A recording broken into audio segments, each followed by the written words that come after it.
Pode? Gente, boa noite a todos. Vamos agradecer a oportunidade e dar continuidade, agradecendo ao André, né, pelo estudo.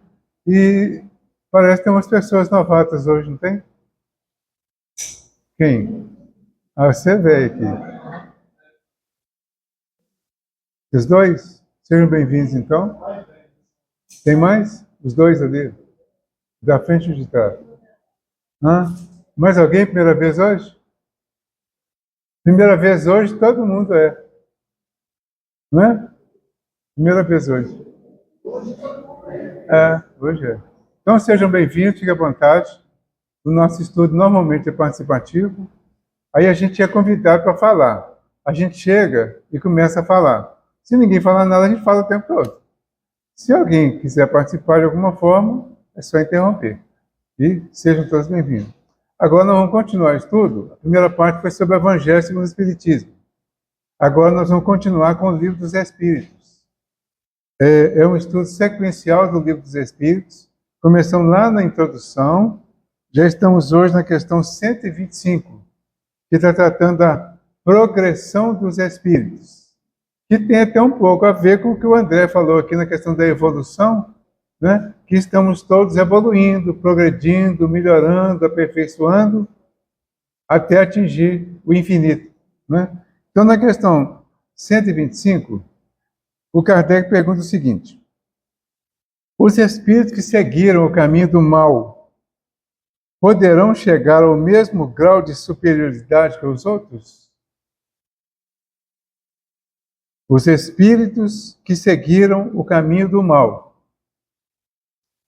poderão chegar ao mesmo grau de superioridade que os outros? Sim? Todo mundo concorda? Hã? É o seu caso? É só o seu. É o único, deve ser o único caso aqui hoje. Né? Tudo bem? Então, é a pergunta, né? O que é que os espíritos respondem? Sim. Mas as eternidades serão mais longas para eles. Eu entendi que eles quiseram dizer que essa eternidade seria o tempo. Então, quem seguiu o caminho do mal é quem desviou do caminho do bem. Certo? O caminho do bem é o da lei. Se deixou de cumprir a lei, desviou. Seguiu para o caminho que a gente apelidou de caminho do mal, né? Se foi por esse caminho, desviou e fez algumas coisas fora do natural, vamos dizer assim, fora da lei. Esses terão que consertar o que fizeram errado e voltar para o caminho normal e continuar seguindo. Isso vai, naturalmente, gerar um relativo atraso na evolução deles. Quando cita, por exemplo, que Jesus seguiu em linha reta, é provável que algum outro espírito também tenha seguido em linha reta. Esses vão seguir muito mais rápido, fizeram a escolha de seguir a linha reta e vão seguir mais rápido. Os que desviaram vão demorar mais. Então, as eternidades serão mais longas para eles. Tá? Mas todos têm recuperação. O que é importante frisar disso? Condenação eterna, inferno eterno, pecado capital sem recuperação, sem nenhuma chance de recuperação, aquele tiquinho a mais que você comeu hoje, ou domingo, que antes era condenação ao fogo do inferno, agora é uma coisa relativamente natural. Você vai consertar de alguma forma depois, se foi realmente errado. Tá? Então, todos têm recuperação, todos mesmo. Isso nos ajuda a entender o perdão divino, através das oportunidades que nós temos de consertar o que tenhamos feito errado, nos dá a esperança de atingir o reino dos céus que Jesus falou dele, para todos, e nos convida ao respeito a todos os nossos irmãos independente do erro que a gente acha que eles estão praticando. Esse é talvez o ponto mais delicado da situação. Se Deus perdoa, se Deus dá novas oportunidades para os outros, aqueles que a gente acha hoje que estão tudo errado, mas que provavelmente nós já passamos por isso, e agora estão achando que estão recuperados, esses que ainda estão, são nossos irmãos. E eles estão fazendo coisas que nós talvez já não façamos hoje. Mas eles precisam ser respeitados como seres humanos, como nossos irmãos. É preciso tirar esses adjetivos que a gente usa às vezes, né? Em relação a algumas classes, algumas pessoas. Colocar os nomes que as pessoas foram registradas, que é o nome oficial de cada um. E procurar ver, enxergar, respeitar as pessoas de acordo com isso. Porque nós não sabemos o que fomos, quem fomos. Eu sei que eu fui gente boa desde o passado, né? Eu sei que eu sou. E ninguém aqui sabe também. Eu posso falar, ninguém vai falar nada, né? Entenderam? Mas o importante é foi ou não foi. O que nós estamos hoje? Como nós estamos hoje? Qual o entendimento que nós temos hoje disso em relação a nós, principalmente, que é o que interessa. Então, dentro disso, é preciso compreender. Todos nós estamos progredindo, independente do que fizemos no passado. O bem ou o mal, estamos progredindo. Uns mais lentamente, porque ainda estão consertando algumas coisas, mas está progredindo. Até a hora que o André falou essa questão aqui da evolução, sempre, eu uso uma expressão às vezes, que é o da evolução para baixo. Tá? É quando que você está indo na linha reta, não está? Está subindo. Chega um momento que você desvia. Quando você desvia, você começa a descer.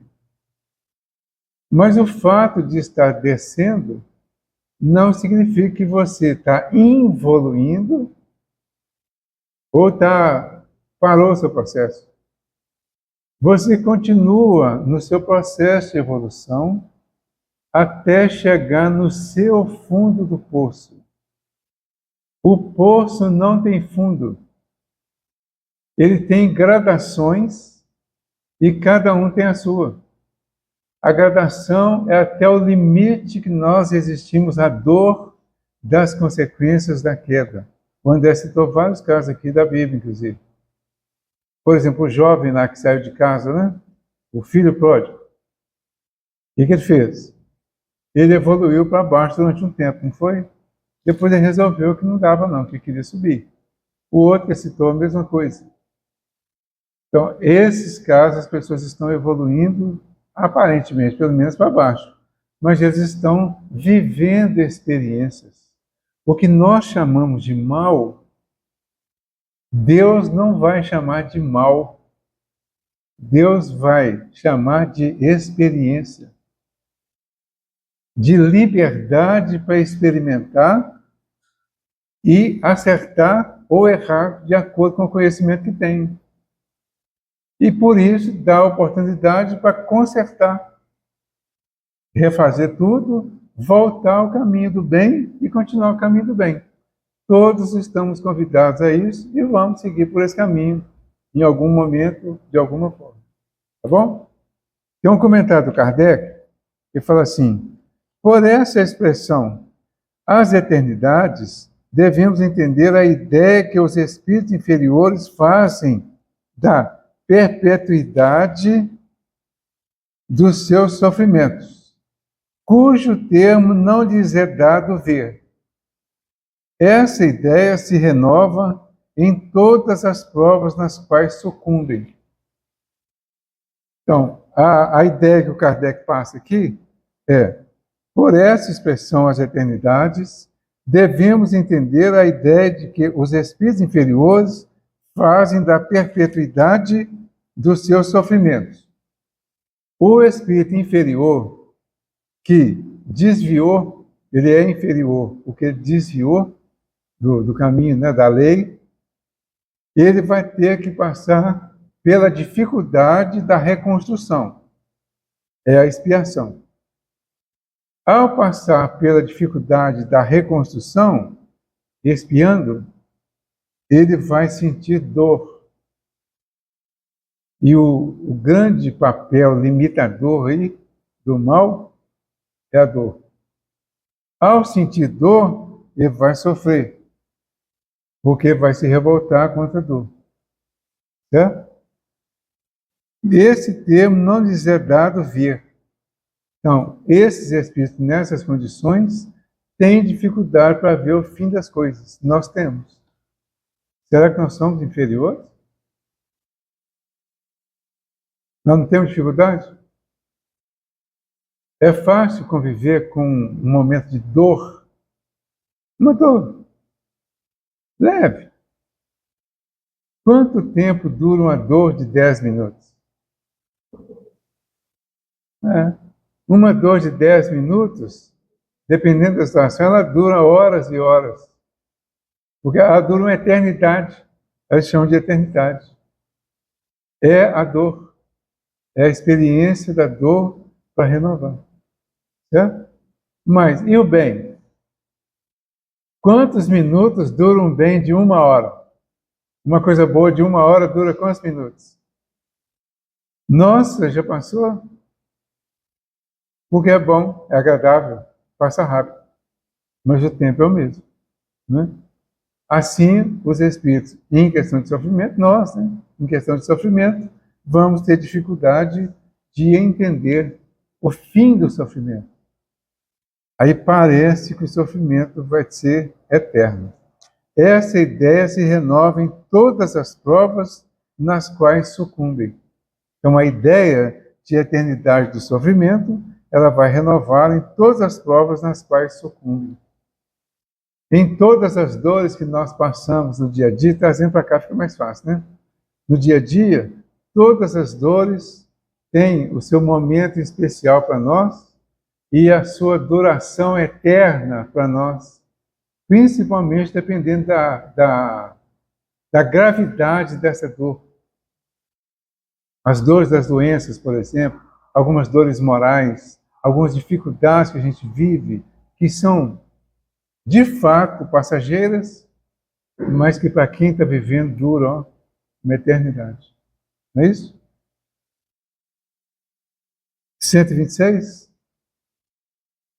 Os espíritos que chegam ao supremo grau, depois de passarem pelo mal, têm menos mérito que os outros aos olhos de Deus? Vamos tentar voltar à colocação anterior. Se a gente eliminasse o mal aqui, tá? Eu estou fazendo uma campanha contra o mal. Campanha contra o mal.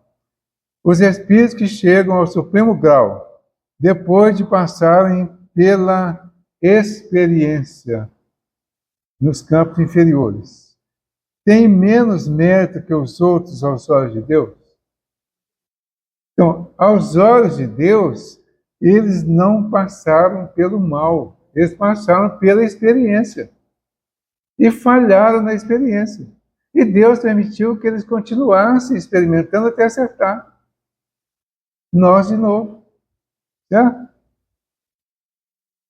Então, a gente até sabe a resposta, né? Tem menos mérito aos olhos de Deus essas pessoas?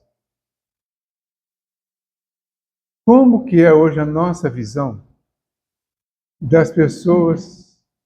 Eu vou mexer com fogo. Como é a nossa visão hoje das pessoas que saem do presídio?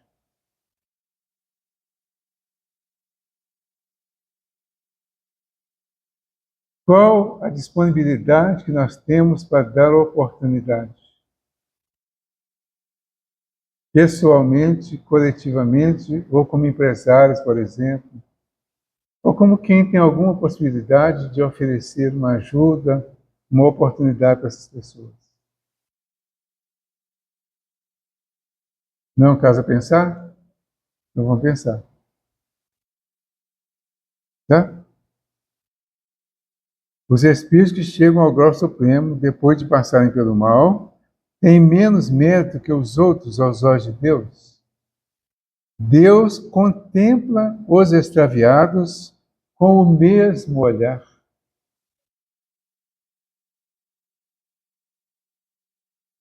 Posso repetir a pergunta? E nós? Como contemplamos os extraviados? É com o mesmo olhar? Com qual olhar? Condenação? Desprezo? Medo? Desconfiança? Há o olhar de oportunidade de alguma forma? Não precisa pegar e levar e pôr lá dentro da sua casa, não. Não chega, não precisa chegar a esse extremo, né?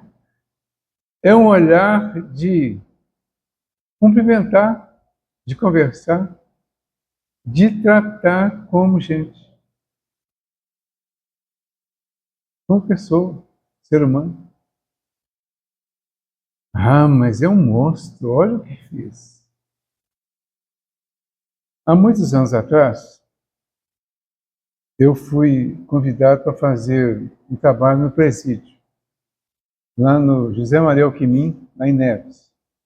O pessoal da Caixa Econômica Federal estava fazendo um trabalho com eles lá, chamava Liberarte, Liberdade com Arte. Então tinha um grupo de presos que estavam sendo ajudados, né, trabalhados, para desenvolver algum tipo de arte, algum tipo de habilidade que eles tinham durante esse trabalho que era feito com um grupo de pessoas, alguns psicólogos, inclusive, que eram da Caixa Econômica Federal. E eu fui convidado para ir lá um dia fazer um estudo lá com eles. Achei até estranho, né? Que você vai falar de amor para eles lá. Como assim, né? O que eu vou falar? Fui, nunca tinha ido. Quando eu cheguei lá, eu fiquei muito surpreso. A primeira surpresa, sabe qual foi? Estava cheio de gente lá, nas prisões. Cheio de pessoas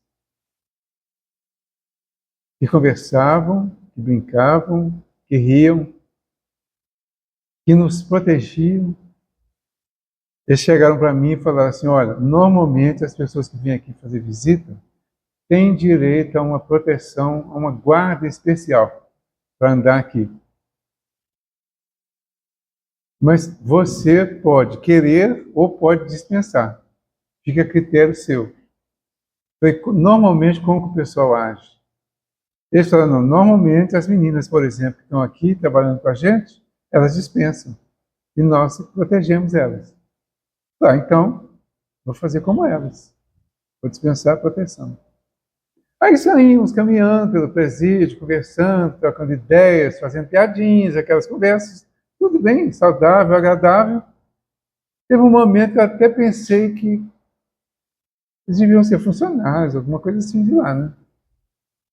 Mas na hora que nós afastamos um pouquinho o grupo que estava na tarefa do grupo que estava preso, uma delas falou para mim, sabe o fulano de tal ali? Eu sei. Ele está preso porque matou uma pessoa. Sabe o fulano ali?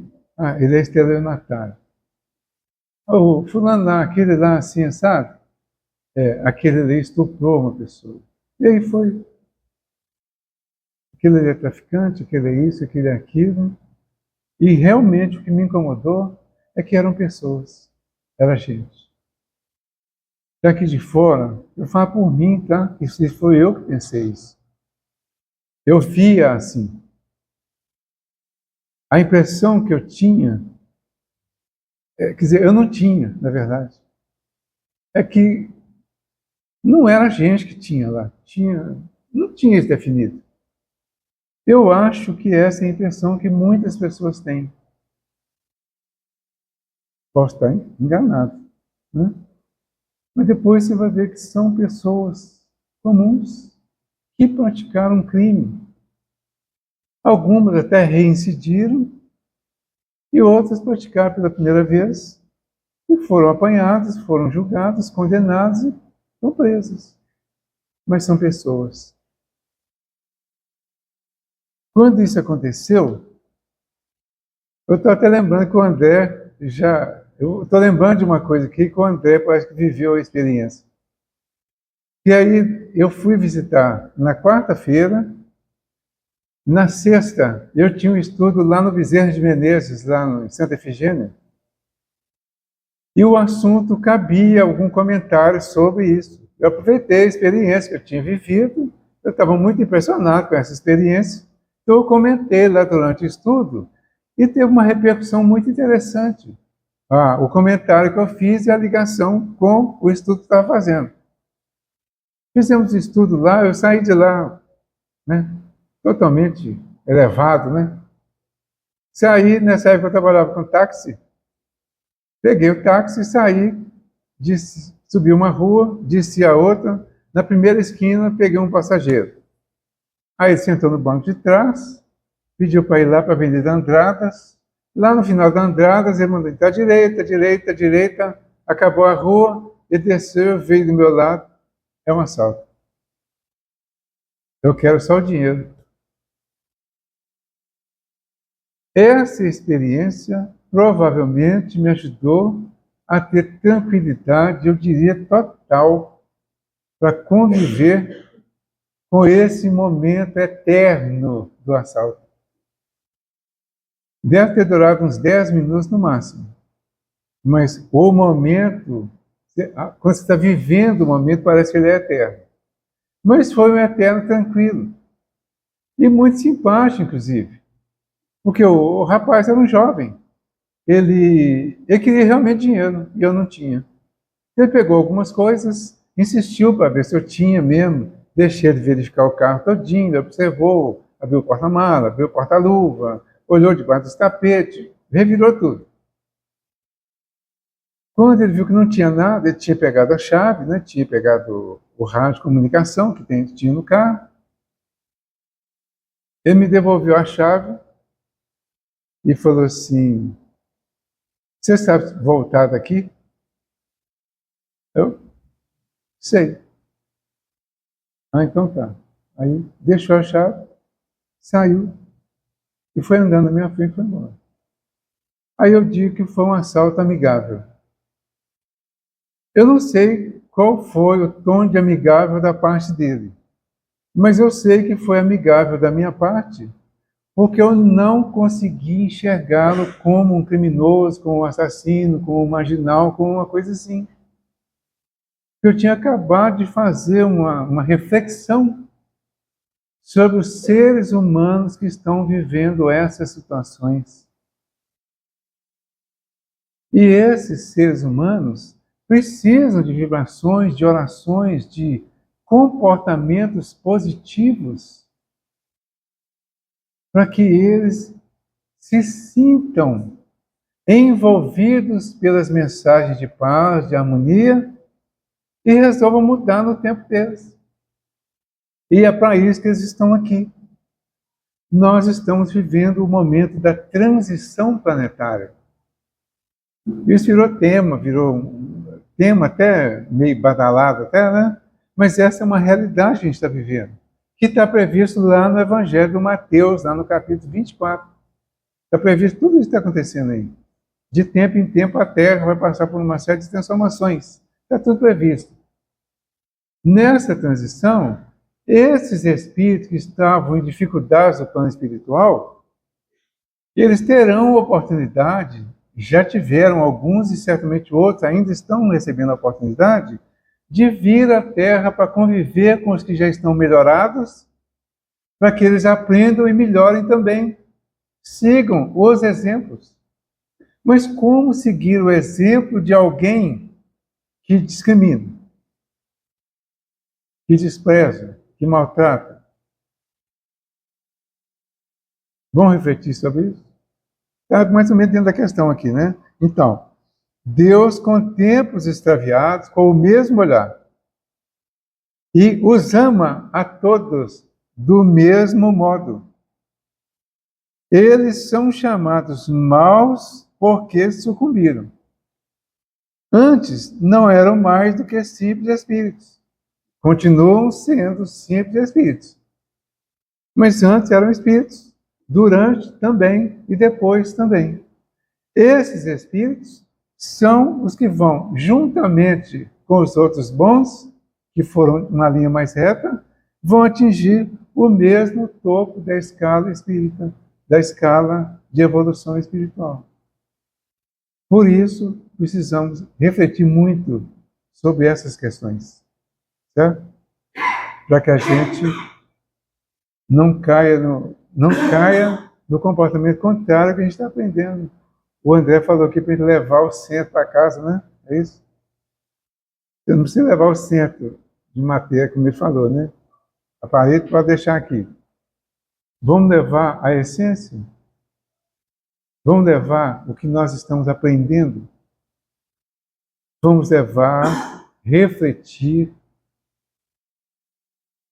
assimilar bem a ideia, concordar ou não, esclarecer as dúvidas em outras obras, com outras informações, ver qual a realidade de tudo isso que está sendo proposto. Essa ideia, por exemplo, de que Deus contempla os extraviados com o mesmo olhar, que ama a todos. Analisar tudo isso e ver qual a nossa posição em relação a tudo e fazer a nossa parte. Tá? Fazer a nossa parte é estar lá fazendo o que precisa ser feito. Ok? Ninguém vai falar, não? Vai falar, não, Ricardinho? Aneide, você é aniversariante hoje. A gente, Aneide, está fazendo aniversário hoje. Fala alguma coisa, Aneide. Hã? Fala primeiro parabéns para você, ué. Não vai falar nada, não? Ah, de nada. Mas só isso. Hã? Quê? Não, não é para ficar sem graça, não. Ela sabe que é aniversário dela hoje, não falei novidade nenhuma, não. Hein? Ela sabe, inclusive, quantos anos ela está fazendo. Eu não sei e não vou falar, viu, Neide? Mas ela sabe até quantos anos ela está fazendo. Ô, Neide, eu estava vendo o André aqui hoje e estava pensando assim, né? Quando nós chegamos aqui no cantinho, né? Acho que o André já estava. Né? Não? Não, nascendo não. Foi nascendo? Foi exatamente. Não, eu cheguei, eu devo ter mais ou menos 40 e pouquinho. Então eu estava novinho ainda, né? Eu vim nascendo, eu fui a Carolina. Olha aqui, ele já cresceu mais do que nós, né? Pois é. Então, vamos considerar tudo isso e vamos continuar na questão seguinte. 127. Os espíritos são criados iguais quanto às faculdades intelectuais? São? Os espíritos são criados iguais quanto às faculdades intelectuais? Resposta: são criados iguais, mas não sabendo de onde vêm. É necessário que o livre-arbítrio se desenvolva. Progridem mais ou menos rapidamente, tanto em inteligência como em moralidade. Então, é mais ou menos. É variável. Mas a gente não tem ainda como definir claramente esse mais ou menos. Quando a gente hoje está estudando a evolução, e já tem um material bem mais profundo até na questão da evolução, a gente vai ver que a evolução, no sentido geral, ela tem assim, informações do André Luiz, por exemplo, muito profundas, que vai ilustrar muito mais tudo isso aí. Então, hoje, nós temos condições de buscar um bom entendimento sobre a questão da criação, que não foi lá, por exemplo, Adão e Eva, né? Que até então, tudo começou com Adão e Eva. Hoje a gente não sabe que não foi. Hoje nós temos informações bem mais claras a respeito disso e do processo da evolução. Nós sabemos que não iniciamos na condição humana, que tem um processo de evolução do espírito ou do princípio inteligente, que só passou a ter um passo mais avançado quando entrou na condição humana. Ao entrar na condição humana, tinha já um avanço, já tinha vivido muitas experiências anteriores nos reinos inferiores. Vamos imaginar que as experiências até então foram iguais para todas. Quando entramos na condição humana, todos partimos do mesmo ponto. E aí inicia a utilização da razão, do livre-arbítrio, e certamente nós vamos começar a agir mais por conta própria, embora o nosso livre-arbítrio ainda seja vigiado, né? Tenha sido no início e certamente ainda é, para a gente não fazer bobagem, né? Se a gente pudesse fazer tudo, a gente acabaria interferindo no livre-arbítrio dos outros e ia fazer uma bagunça no universo, né? Então a gente tem as limitações, tá? O André citou aqui o samaritano, né? A vítima, no caso, quer dizer, ele foi interrompido. Mas por que ele foi interrompido? Ele não tem livre-arbítrio? Ele não escolheu passar por aquilo? Mas por que ele foi interrompido? Uma das opções é que ele não podia ultrapassar os limites dos outros. Entendeu? Isso vai nos ajudar a entender os nossos limites do dia a dia. Nós não podemos ultrapassar os limites dos outros e os outros não podem ultrapassar os nossos. E quando conseguem interferir, quando conseguem mexer nos nossos limites, eles estão mexendo na parte que nós autorizamos. Como que nós autorizamos? Abrindo as portas. E aí vão entrar até o limite que a porta está aberta e permite. A partir daí não entram. Vão ser proibidos de alguma forma. No dia do assalto lá, muita gente me perguntou depois, né? Mas você estava saindo do centro espírita e foi assaltado? Eu falei, fui. Mas então, e a proteção? A proteção estava lá. Mas como então você foi assaltado? Que a proteção é para não me deixar fazer bobagem. Mas o assalto era necessário. Foi uma prova necessária. Certo? Aí há a dificuldade de entender isso. Por que essa pessoa pôde interferir nisso? Interferiu até o ponto que foi permitido. A partir daí, ela não teria permissão, não entrou. Se pensássemos assim com mais segurança, viveríamos muito mais tranquilos e sem medo, né? Embora com cuidado. Nós não podemos dispensar o cuidado. O medo, sim, né? Então, viveríamos tranquilos. As pessoas não vão ultrapassar os meus limites se eu não permitir. Por isso tem que ter cuidado. Vigiai e orai. Orai e vigiai, né? Para que não abramos as portas para os outros entrarem e ultrapassar o limite que nós permitimos. Para o plano espiritual, esse limite está garantido, está protegido. Nós temos os protetores, né? Eu sempre falo dos protetores e lembro que os protetores são os que levam para pôr no avião que vai cair, são os que tiram do avião que vai cair, vai depender das circunstâncias. Não é assim? Não está na hora ainda não? Então não vai viajar não. Está lá dentro do avião, dá um jeito lá, uma coisa lá, e sai do avião, não viaja, o avião cai. O outro não está viajando, não está nem pensando em viajar, e vem dar um troço nele lá, né? Eu tenho que ir nessa viagem e tal, e dá um jeito lá e vai viajar. O avião cai. Está tudo dentro do limite da proteção de um e de outro. Tá? Ok? Todos são criados iguais, né? Mas não sabendo de onde vem, é necessário que o livre-arbítrio se desenvolva.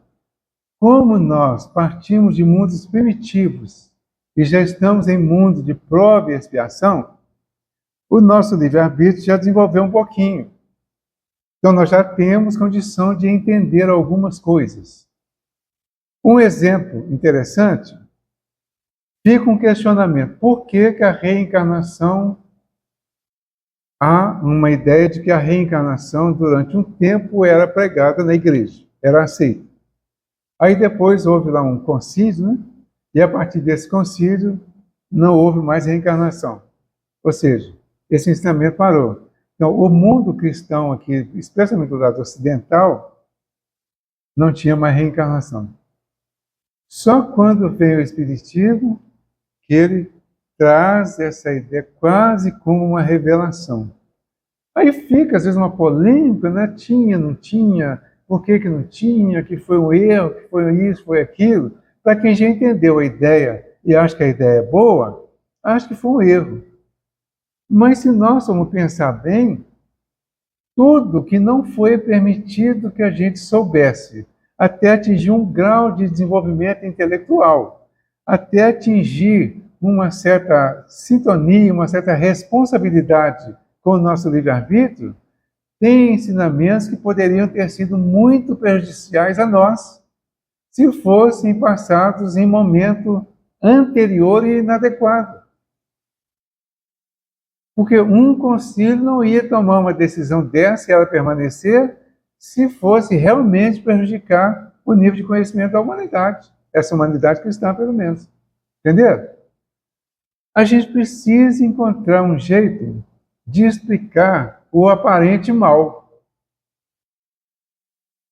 e achar um motivo bom para entender, e um bom e justo, e lógico. Certo? Então, por que não foi? Será que as pessoas, desde aqueles tempos passados, desde o século V, VI, né, que não foi ensinado mais, será que os espíritos foram reencarnando na Terra, de lá para cá, se tivesse esse conhecimento? Como seria, por exemplo, o índice de suicídio na Terra hoje? Porque não é a maioria, né? É minoria na Terra que tem esse conceito, especialmente lá de cá, né? De reencarnação. Esse é um dos pontos para a gente pensar. Tudo bem, fica aí com um argumento a mais para suicidar e um ponto a mais para muitos que não tiveram coragem por uma razão e que de repente ia até entender, mas se eu posso depois ter um outro corpo e nascer de novo, eu vou acabar com isso agora. Um exemplo. Entendeu? Então hoje não. Hoje nós conseguimos entender uma coisa e outra. No estudo das leis morais, quando fala de lei de destruição e lei de conservação, é como se houvesse um desajuste aí, né? Mas na verdade é um equilíbrio. É preciso aprender a destruir o que precisa ser destruído e a conservar o que precisa ser conservado. Não deve destruir irresponsavelmente e não deve conservá-la em nível de apego, de segurar, de guardar, né? De não ir nos armários, né, Maria? Aproveitar e fazer uma propaganda? Ir no armário lá, vamos fazer uma viagem no armário, guarda-roupa, a despensa, e ver o que tem lá que poderia estar sendo usado no bazar. De vez em quando é bom a gente fazer isso, né? Essa viagem. O que tem lá no meu guarda-roupa que está lá sendo conservado ou está alimentando o meu apego a essas coisas? Não, eu engordei um pouquinho, eu guardo, quem sabe daqui a um tempo eu emagreço, né? Ou então eu emagreci um pouquinho, eu vou guardar, porque quem sabe depois eu engordo, né? E aí vai alimentando o apego. Então, a lei, esses dois pontos da lei, eles vão tratar do ponto de equilíbrio. Então, você terá a oportunidade no futuro de nascer de novo para continuar melhorando. Mas se você destruir inadequadamente, irresponsavelmente, esse corpo que foi concedido agora, se você destruir antes do tempo que foi programado, você será responsabilizado. E nós temos um conhecimento, uma consciência disso para entender a reencarnação. Aí nós vamos respeitar todo esse processo e vai ficar mais fácil. Antes, talvez não. Ele não sabe. Né? Então, esse é um ponto que eu sempre pego para tentar explicar o porquê de ter sido interrompido naquele tempo. Tá? Aí ele fala aqui, os espíritos, comentário do Kardec, né? Os espíritos que seguem desde o princípio o caminho do bem, nem por isso são espíritos perfeitos.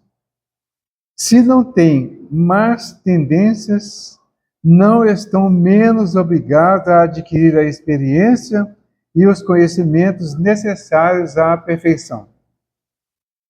Então, estamos seguindo o caminho do bem? Sim. Seremos dispensados as experiências necessárias para continuar progredindo? Não. É o melhor aluno da escola? Lá do curso primário? Sim. Ah, então já pode ir lá para a universidade e pular todas as outras etapas? Não. Assim é a vida espiritual. Vai ter que passar por todas as etapas, todas as provas, todas as experiências necessárias para ir construindo esse crescimento até chegar ao objetivo maior, por mérito, não por indicação, não por escolha, né? Mas por dedicação, por melhoramento natural e gradativo de cada um, até atingir esse ponto. Em qualquer momento deslizou, vai ter que voltar ao ponto que iniciou o deslize para consertar. Ah, mas é um espírito que está em evolução, que está crescendo, que não tem mérito. Não, tem mérito, pelo que fez de bom, mas precisa consertar o que fez errado. É simples assim e justo. Né? Não tem exceção. Né, Jacques? Podemos compará-los a crianças que, qualquer que seja a bondade dos seus instintos naturais, têm necessidade de desenvolver-se, de esclarecer-se e não chegam sem transição da infância à maturidade. Essa ideia da criança, né? A gente tem um ajuntamento de ideias que pega da mão, pega daqui e dali, e vai chegando o seguinte: a primeira experiência do espírito que renasce numa família, né? Que é de 0 a 7, e que ia contar sempre de 7 a 7, em 7, né? 7 em 7, porque é um número simbólico. Essa primeira experiência, teoricamente, pelo menos, é no ambiente familiar. É o convívio com os pais, com a família, é um convívio mais próximo com a família, aquisição das experiências, dos ensinamentos, das orientações no ambiente familiar. É o momento em que o cérebro, não é o cérebro, a capa lá, como é que chama? A capa do cérebro. Hã? Não tem um negócio lá, eu esqueci o nome. Esqueci o nome. Não. Não. Não. Um dia, se eu lembrar esse nome, eu falo para vocês. Então, mas a gente tem uma parte da nossa memória atual na infância, que a gente recebe esse HD, agora é SSD, né? Novinho, limpinho, para você arquivar essas experiências do passado. Tá? Essas experiências do passado, ou do passado da infância, passado presente, no início, você vai arquivar tudo. Nós arquivamos tudo que vivenciamos, conscientemente ou não. Fica tudo gravado. Na infância, vai gravar essas primeiras experiências, as primeiras orientações. Dos 7 aos 14, tudo teórica e simbolicamente, ela vai viver uma experiência externa, vai voltar para as escolas, por exemplo, hoje está sendo mais cedo, mas vai para as escolas conviver com a mesma turminha que veio na mesma época, cada um com seus grupos, com as suas tendências, com as suas facilidades ou dificuldades, aí vão conviver num ambiente social ainda limitado, mas já vai ser uma convivência externa. Aí é um contato das experiências iniciais do ambiente familiar com esse ambiente externo, com informações diferenciadas, né?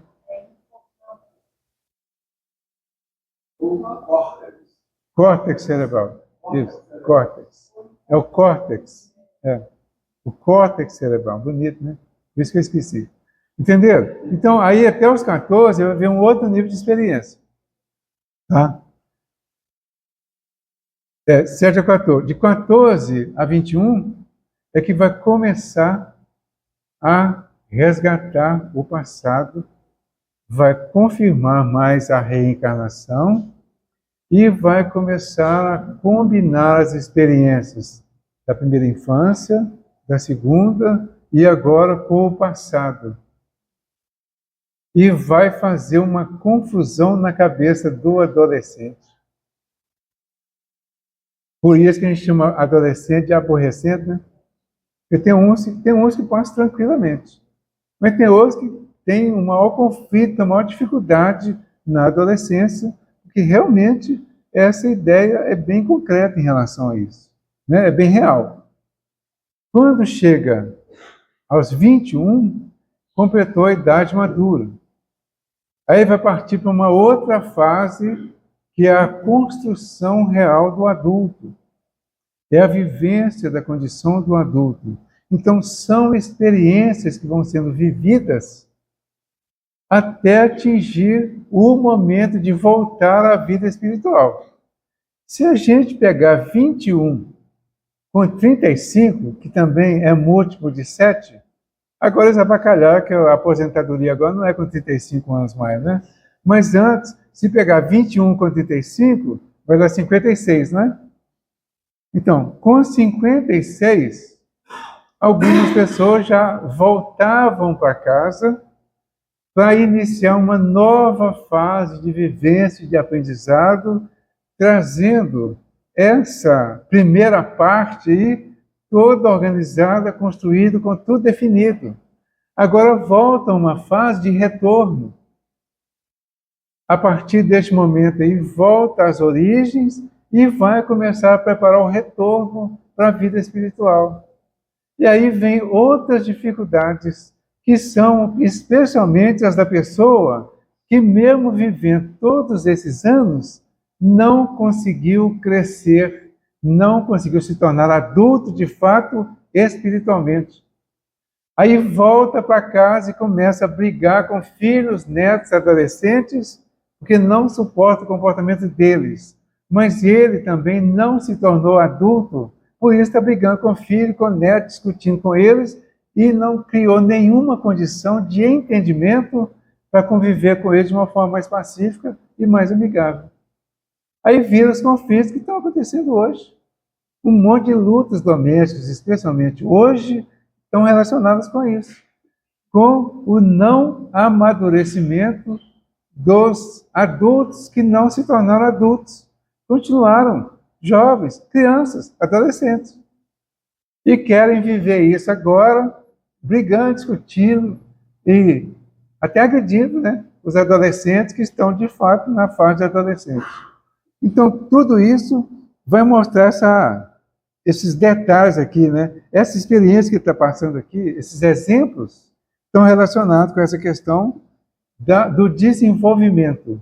Para mostrar para nós que o desenvolvimento vai acontecer gradativamente, nós vamos passando por fases, por etapas, e é por isso que tem divisão de minuto, de hora, de dia, de semana, de mês, de ano, de século, de milênio, para facilitar o nosso entendimento nesse desenvolvimento gradativo.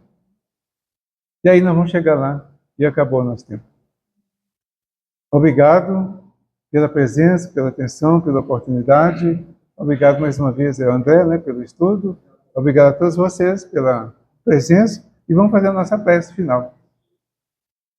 Jesus amigo, nós agradecemos pelo momento, pela oportunidade, pela experiência que nos é concedida a cada dia de conversarmos sobre a sua doutrina, o seu evangelho, à luz da doutrina espírita.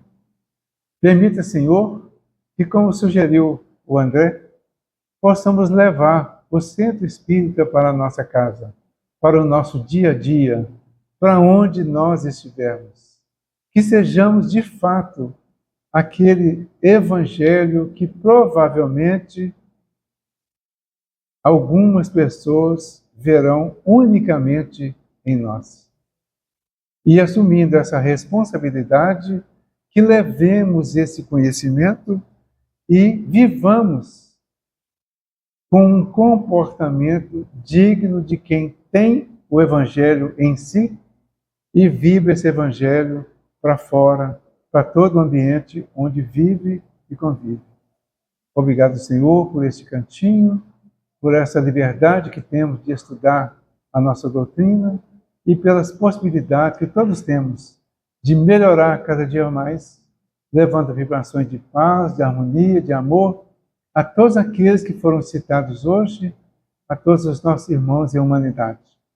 Que a paz, o amor envolva todos nós, agora e sempre, que assim seja.